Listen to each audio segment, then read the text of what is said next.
여러분, 인지부조화라고 하는 단어가 있습니다. 심리학에서 두 가지 이상의 반대되는 믿음이나 생각, 가치 등을 동시에 지니고 있을 때 경험하기도 하고요.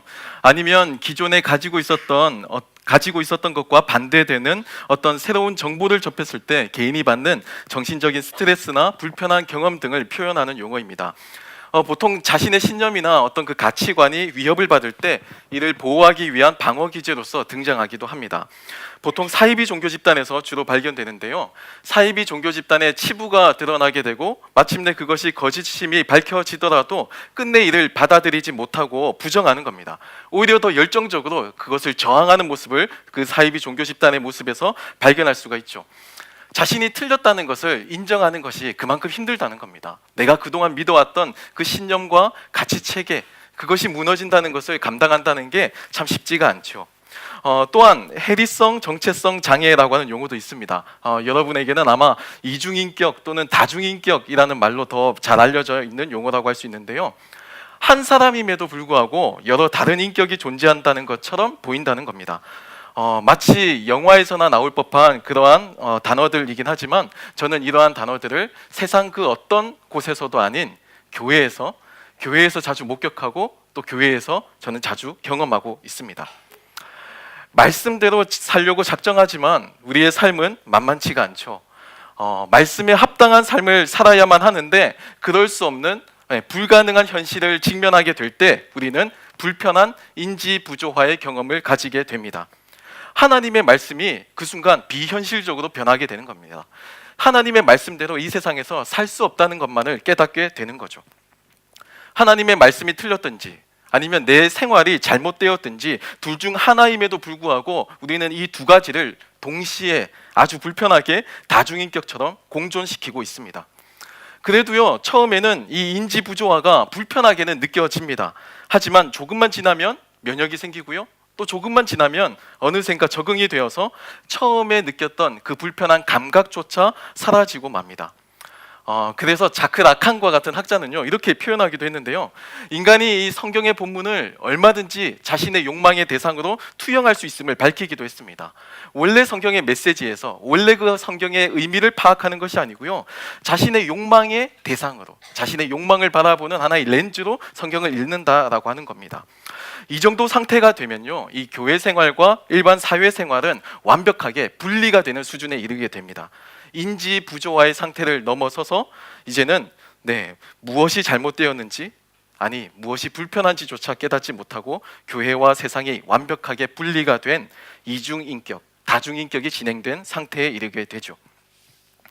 오늘 본문을 보면 주님은 우리를 세상의 소금이라고 또 세상의 빛이라고 비유하고 있습니다. 특별히 이 비유는요, 심령이 가난한 자는 복이 있나니로 잘 알려져 있는 팔복 다음에 나오는 내용입니다. 주님은 팔복을 통해서 이 세상의 가치관과는 다른 진정한 복에 대해서 이야기해 주시고 있습니다. 하지만 이 복의 내용을 찬찬히 들여다보면요, 우리가 세상에 속한 우리가 들었을 때 충분히 인지부조화의 경험을 느끼게끔 만듭니다. 주님은 많이 가지고 또 부한 것이 옳다고 믿었던 사람들에게 심령이 가난한 자가 복이 있다고 선언하고 있습니다. 세상의 것에 정신이 팔려서 애통함이 사라진 사람들에게 그것이 복이 아니고 오히려 애통해하고 눈물을 흘리는 자에게 복이 있다고 선언하고 있습니다.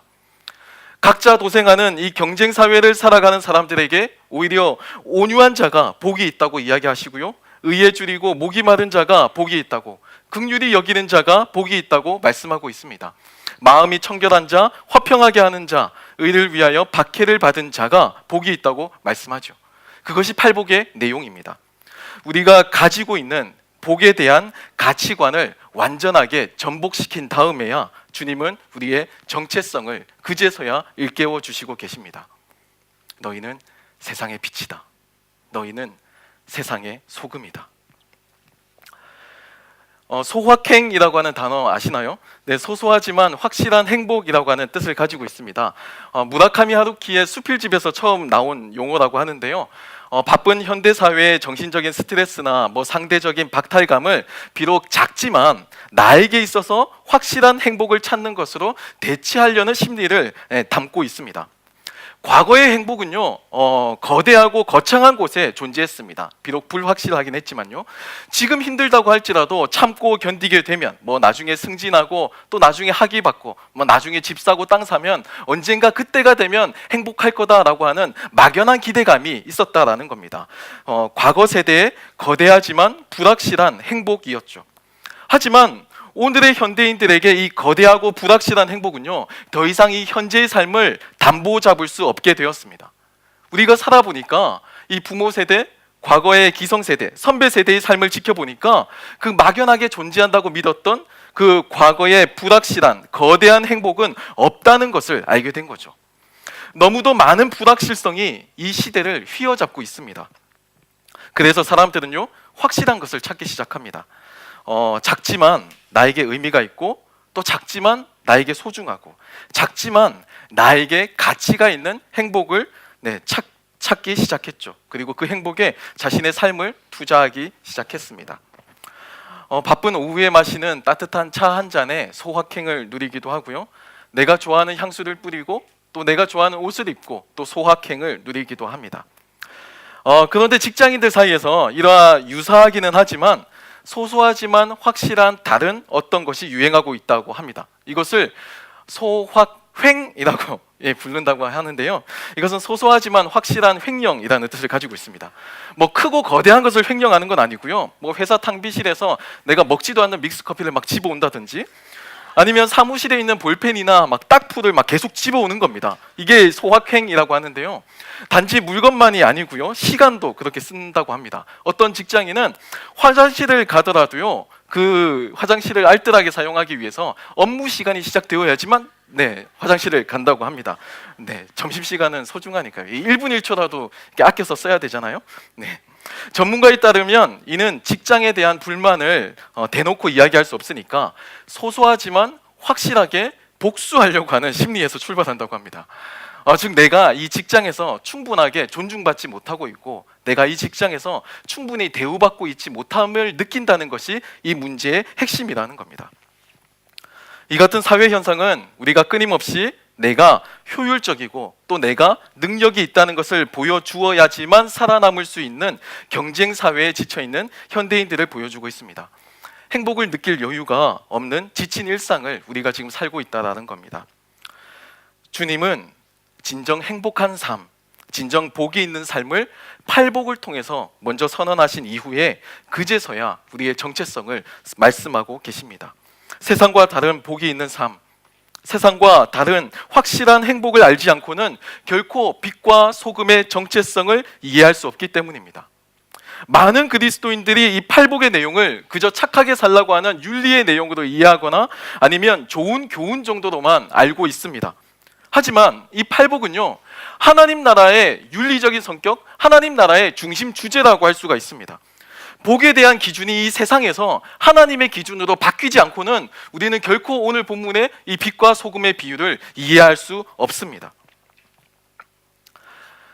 캘리포니아는 미국에서도 찬란한 태양과 또 따뜻한 기후, 그리고 부유한 사람들이 많이 모여 사는 사람들이 살고 싶어하는 인기가 많은 지역이라고 합니다. 그런데 얼마 전부터 의식이 있는 신학자나 목회자들 사이에서 생소하고 낯선 단어가 사용되기 시작했는데요. 그게 캘리포니아 복음이라고 사용되고 있습니다. 이 캘리포니아 복음이라고 하는 뜻은요, 풍요롭고 향락적인 삶을 축복이라고 믿으면서 적당한 사교적인 모임을 갖되 결코 자신의 삶을 오픈하지는 않는 복음을 뜻합니다. 뭐 크고 편리한 교회 건물이 있고요, 세련되고 감동적인 설교가 있고 웅장하고 큰 오케스트라가 있습니다. 그래서 문화적으로 만족감을 느끼고요, 또 내가 기독교인으로서 내가 잘 살고 있다라고 믿게 만드는 복음이 이 캘리포니아 복음이라고 한다는 겁니다. 희생과 헌신, 섬김이라고 하는 제자도는 사라진 지 오래입니다. 그냥 피차 부담스러운 말을 하지 않으니까 복음에도 야성이 사라지게 되죠. 그냥 내가 듣기 좋은 말을 듣고 내가 듣기 좋은 대로 해석하고 내가 듣기 좋은 결단을 하며 사는 게 캘리포니아 복음입니다. 그저 양심의 부담을 느끼지 않을 정도의 자선 행위만 하면 얼마든지 꽤 괜찮은 그리스도인으로 살 수 있게끔 만들어준다라는 겁니다. 고난의 십자가는 생략합니다. 영광의 면류관만을 강조하죠. 빛과 소금이라고 이야기하지만 자기 희생과 헌신은 사라지고 껍데기만, 모양만 남아 있습니다. 사실 캘리포니아 복음은 굉장히 매력적인 복음입니다. 세상과 적당히 살 수 있도록 이 회색 지대에 존재하고 있는 그리스도인들에게 활로를 열어주죠. 썬데이 크리스찬에게 살맛 나는 세상을 열어줍니다. 교회에서도 꽤 괜찮은 사람으로 살 수가 있고요, 또 세상에서도요, 그 처세와 이치에 맞게 적당히 부담 없이 살 수가 있습니다. 나를 불편하게 만드는 인지 부조화를 점점 익숙하게 만들고요, 나중에는 전혀 이질감이 없는 이중인격으로 만들어 버리죠. 예수님 당시의 바리새인처럼 말입니다. 소금과 빛은 언제나 자기 희생을 전제로 합니다. 소금은 자신이 녹아서 사라지는 만큼만 짠맛을 내죠. 빛도 자신을 태워야지만 주변을 밝힐 수가 있습니다. 이러한 희생과 섬김을 세상에서는 복이라고 이야기하지 않습니다. 하지만 주님은 이러한 삶이야말로 복이 있는 삶이라고 이야기하고 있습니다. 여기에서부터 이 소금과 빛의 비유는 출발합니다. 세상과는 전혀 다른 존재가 이 소금과 빛으로 나타나고 있다는 겁니다. 세상에 없던 존재, 세상에서 결코 나올 수 없는 존재, 하지만 이 세상에 꼭 필요한 존재가 빛과 소금입니다. 주님은 우리에게 이미 우리에게 소금이 되라고 말씀하시지 않으셨어요. 주님은 우리에게 빛이 되라고 말씀하시지 않으셨습니다. 주님은 너희가 이미 소금이라고 말씀하셨어요. 이미 너희가 빛이라고 선언하셨습니다. 저는 중학교 2학년 때 처음 예수님을 믿었는데 신앙을 가지자마자 상당히 많은 인지 부조화를 경험할 수가 있었습니다. 원수를 사랑하라고 하는데요, 제가 학교에 가니까 당장 반에 있는 일진을 사랑할 수가 없었거든요. 어려운 일이 있거나 힘들 때에는 먼저 기도하라고 배웠는데요, 실제로는 기도보다도 내가 인간적으로 할 수 있는 방법을 먼저 시도하고 있는 저 자신을 발견하기도 했습니다. 중등부 예배 시간에 선한 사마리아인 설교를 듣고요, 제가 엄청 그때 순수했거든요. 그 말씀을 듣고 나서 나도 선한 사마리아인이 되어야겠다 하면서 울면서 결단하고 기도했는데, 그 다음날 점심시간 도시락으로 싸온 내 최애 반찬, 인생 반찬, 스페셜 반찬, 그 햄을 이제 나눠주기 싫어하는 제 모습을 발견한 겁니다. 이 소세지는 혼자 먹어야 맛있잖아요. 계속되는 그러한 실패의 경험, 계속되는 그러한 인지 부조화의 경험은요, 저를 점점 더 교회 안으로 몰아넣기 시작했습니다. 이 세상에 말씀의 가치관을 가지고 살아간다는 것이 얼마나 많은 희생과 얼마나 많은 의지가 필요로 한다는 것을 서서히 깨닫게 된 겁니다. 고민하고 갈등하는 그 시험에 직면하지 않으려면 세상에 나가지 않으면 됩니다. 그냥 교회에 머물면 편하죠. 믿는 사람들끼리 모여있는 이 교회는 적어도 겉으로는 나이스해 보였기 때문이죠. 그러던 어느 날 제가 오늘 설교 말씀을 우연히 읽는데요, 처음으로 제게 이 낯선 단어가 눈에 들어오기 시작했습니다. 그 전까지만 해도 저는 이 소금과 빛의 비유를 읽을 때마다 이 소금과 빛의 의미에 대해서 주안점을 두고 읽었었거든요.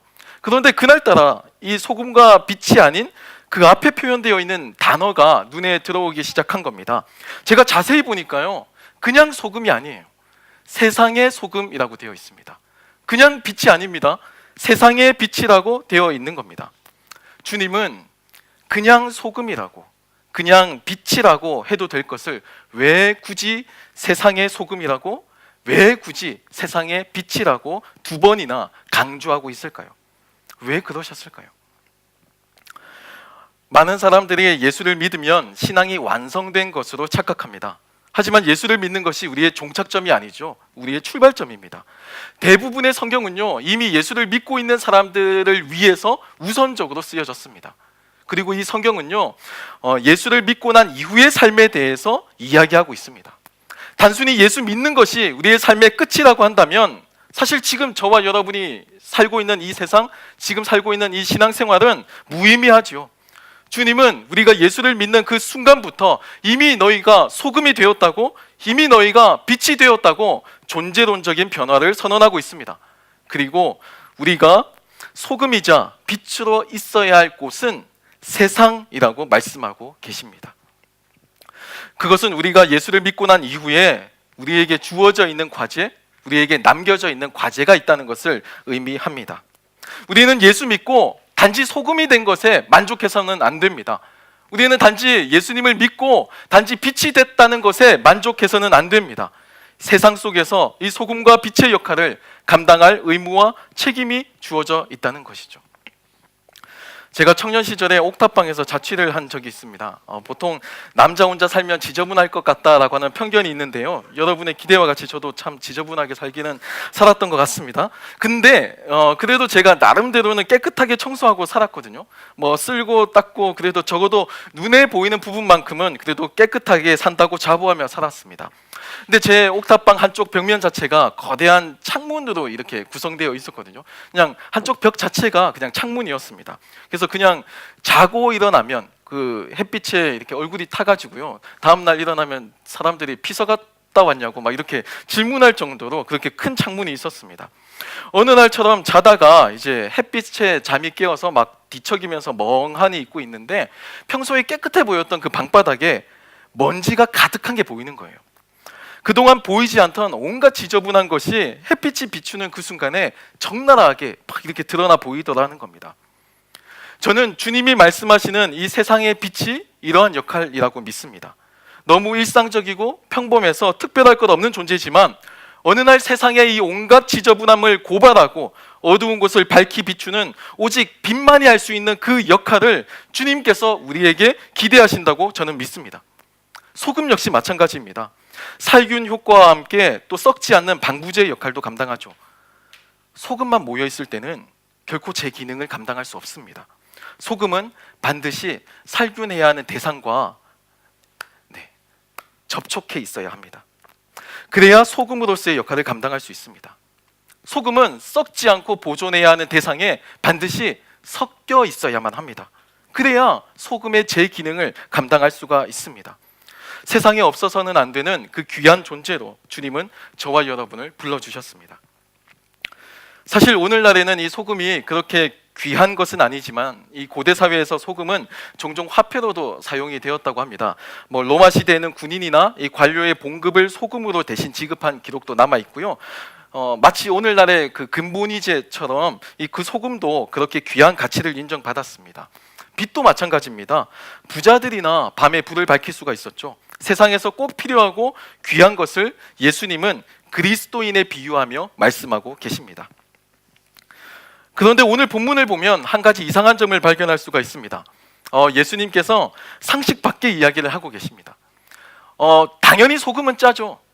짜지 않으면 소금이 아닙니다. 하지만 빛도 당연히 비추는 것을 전제로 하죠. 하지만 예수님의 비유 속에는요, 짜지 않은 소금도 있고 비추지 않는 빛도 있다고 합니다. 형용 모순적인 단어라서 제가 찾아보기 시작했습니다. 그리고 실제로도 짜지 않은 소금이 있다는 것을 제가 찾을 수가 있었어요. 예수님 시대에 사용하던 소금은요, 오늘날처럼 이렇게 잘 정제된 소금이 아니라고 합니다. 염화나트륨과 또 상당량의 불순물을 함께 포함하고 있었기 때문에 잘못 보관하게 되면 그 염화나트륨 성분은 다 녹아 없어지고 그냥 불순물만 남는 경우가 종종 있었다고 해요. 그래서 짠맛을 잃었지만 겉으로 볼 때는 여전히 소금이고 또 소금으로 불렸던 경우가 있다는 것을 제가 정보를 통해 발견할 수 있었습니다. 제가 고등학교 때 한 스포츠 브랜드가 유행을 했습니다. 제가 학교 다니던 시절은요, IMF의 여파가 있었던 시절이었거든요. IMF가 한참 막 몰아닥치던 시절에 그래도 국내 브랜드 인지도가 조금 높았던 시절이었습니다. 그때 이 인기 있던 브랜드가 르카프였습니다. 이렇게 거론해도 될까요? 네. 저도 당시에 주방에서 설거지 하시던 어머니 바지가랑이 붙잡고 막 르카프 신발 사달라고 막 이렇게 떼쓰던 기억이 납니다. 그런데 어느 날 제가 학교에 갔는데 한 친구가 당당히 새 신발을 신고 반에 들어온 거예요. 근데 그 신발을 자세히 보니까 조금 이상한 겁니다. 이게 르카프는 르카프인데 이게 앞에 르가 없어요. 그냥 카프만 있는 겁니다. just 카프. 이게 카프에 뒤에 S가 붙어가지고 이제 깝스로 읽혔습니다. 한참 사춘기를 지나던 시절에 짝퉁 신발을 신고 학교에 온다는 것은 큰 용기가 필요한 일이었거든요. 하지만 저를 더 놀라게 했던 것은 그 친구의 태도였습니다. 그 친구는 주눅들거나 부끄러워하지 않고 오히려 당당하게 자기의 신발 브랜드를 깝스라고 부르면서 자랑하고 다녔습니다. 이게 제 기억 속에 아직까지도 그 친구의 당당함이 지워지지 않고 있어요.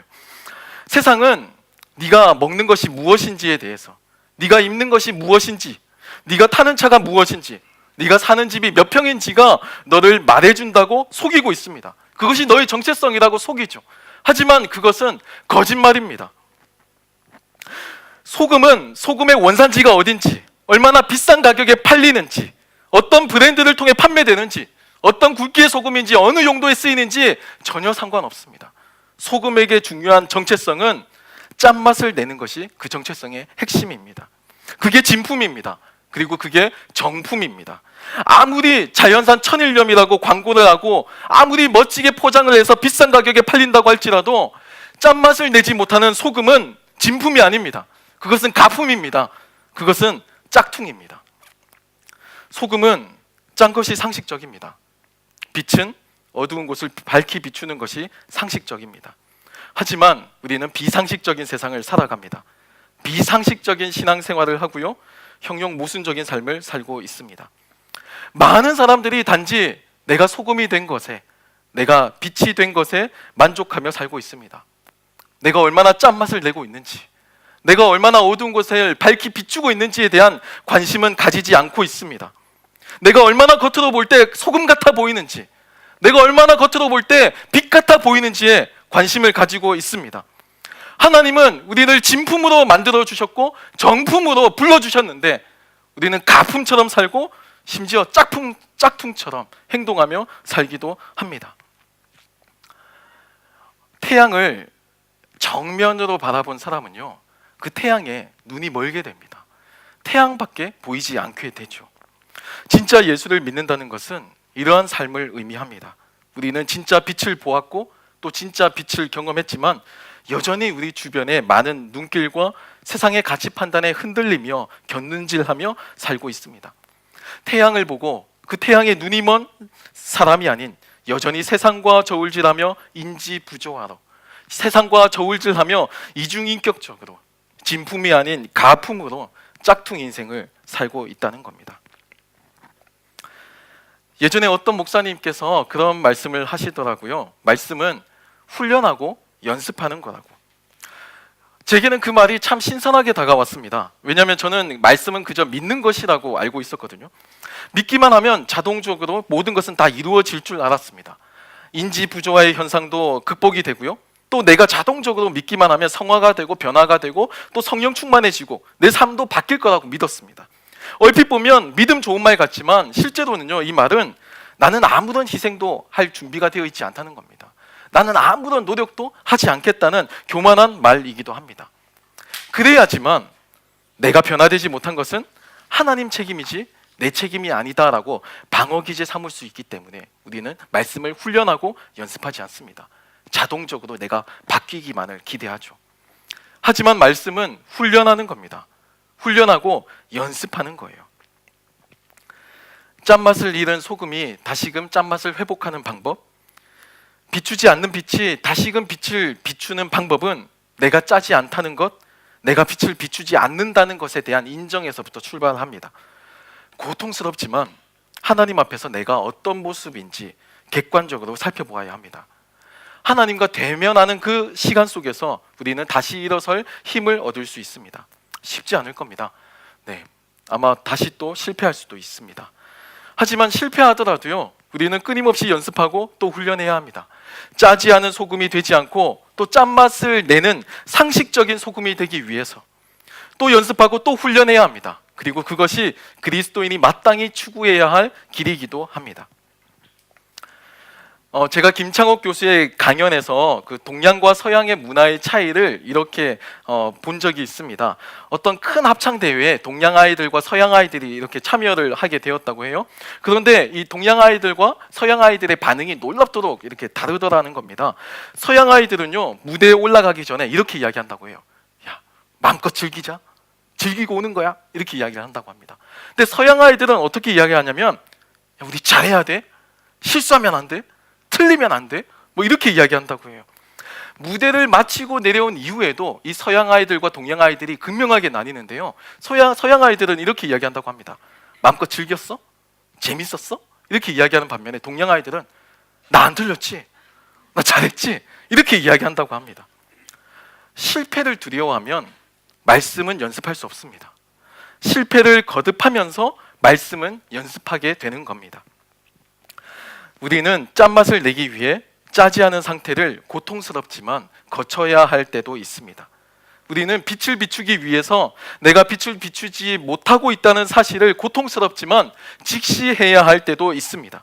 하지만 실패가 두려워서 시도조차 하지 않고 포기하는 캘리포니아 복음을 따라 사는 것이 아니라 소소하지만 확실한 하나님의 비전, 소소하지만 확실한 하나님의 일, 소소하지만 확실한 하나님의 말씀을 연습해야 합니다. 크고 거대하고 거창한 하나님의 비전이 아니라 내가 나중에 취업하면, 내가 나중에 결혼하면, 내가 나중에 승진하면, 내가 나중에 은퇴하면 그때 내가 하나님 섬기겠다고 이야기하는 크고 불확실한 일이 아니라 내가 서 있는 이곳에서 할 수 있는 소소하지만 작지만 확실한 하나님의 말씀에 대한 순종에서부터 시작하는 용기가 필요합니다. 소금은 소금인데 짠맛을 내지 못하고 빛은 빛인데도 비추지 못하는 짝퉁 인생이 아닌 진품으로 정품으로 살아가는 저와 여러분이 되길 소망합니다. 이 시간 함께 찬양하고 기도하는 시간을 가지려고 합니다. 다 함께 일어나셔서 우리 함께 주의 입을 함께 찬양하면서 하나님께 믿음의 고백 올려드리며 나가겠습니다. 주 나의 모습 보내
다 잃어버리고 소금인데도 짠맛을 내지 못하고 빛인데도 주변을 밝히지도 못하며 짝퉁으로 가품으로 거짓으로 삶을 살아가는 능력 있는 그리스도인의 모습으로 우리 모습이 존재하며 있습니다. 우리 이 시간 함께 기도하며 나아가기 소망합니다. 하나님, 내가 주님을 예배하고 주님을 사랑하는 그리스도인으로서의 정체성을 다시금 회복할 수 있게 도와주시옵소서. 내가 다시금 빛과 소금의 역할을 감당할 수 있게 도와주시길 소망합니다. 실패해도 내가 다시금 그 말씀을 연습합니다. 실패해도 내가 다시금 그 말씀을 훈련합니다. 하나님, 은혜를 주시고 도와달라고 우리 시간 함께 통성으로 기도하며 나가겠습니다. 함께 기도합니다. 아버지 하나님, 기도하며 나아갑니다.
대상자의 이름들을 모시고 함께 기도하며 나아갔으면 좋겠습니다.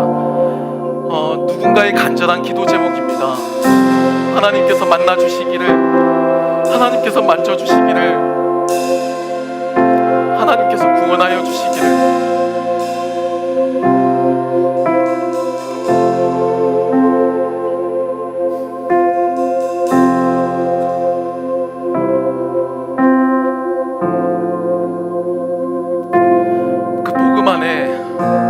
생명이 있습니다.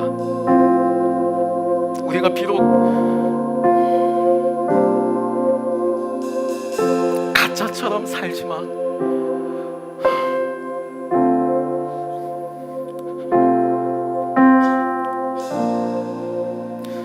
그래도 우리가 복음을 믿고 살잖아요.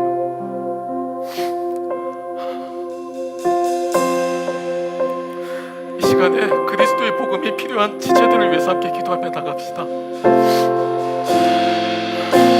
하나님, 저들을 만나 주십시오. 저들에게 복음을 전할 수 있는 용기를 주십시오.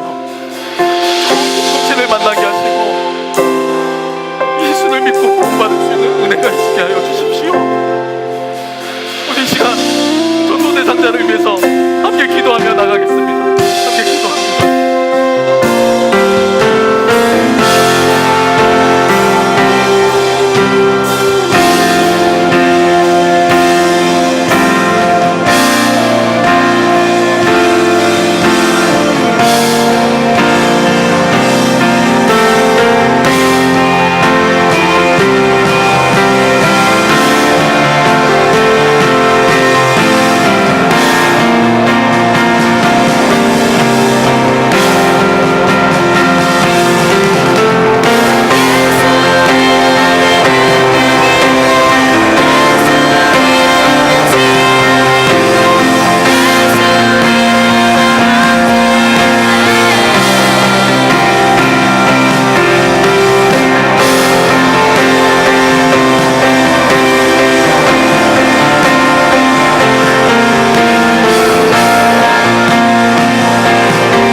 복음을 가볍게 여기지 않았으면 좋겠습니다.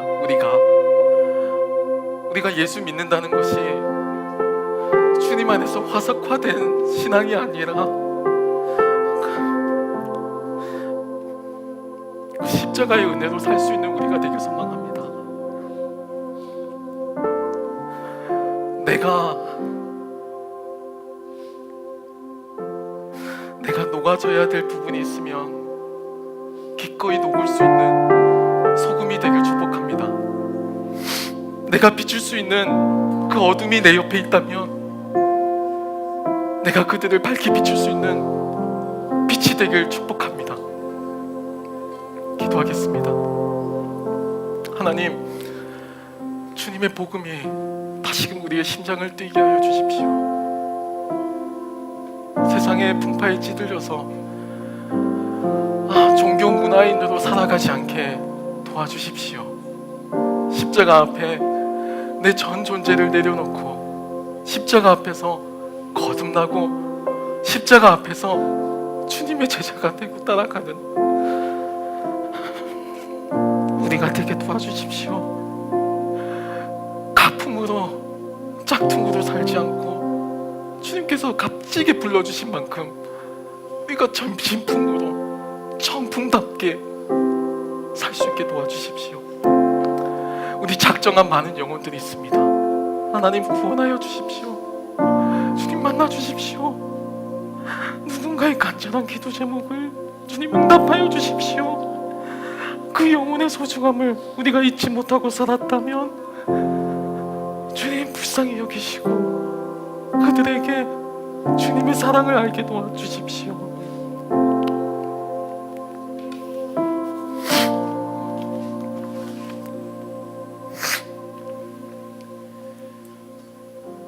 우리 주 예수 그리스도의 은혜와 하나님의 사랑과 성령의 사귐이 너희는 세상의 소금이다, 너희는 세상의 빛이다 라고 불리어진 모든 하나님들의 자녀들 일상과 삶 위에 영원토록 함께 하시기를 간절히 축원하옵나이다. 아멘.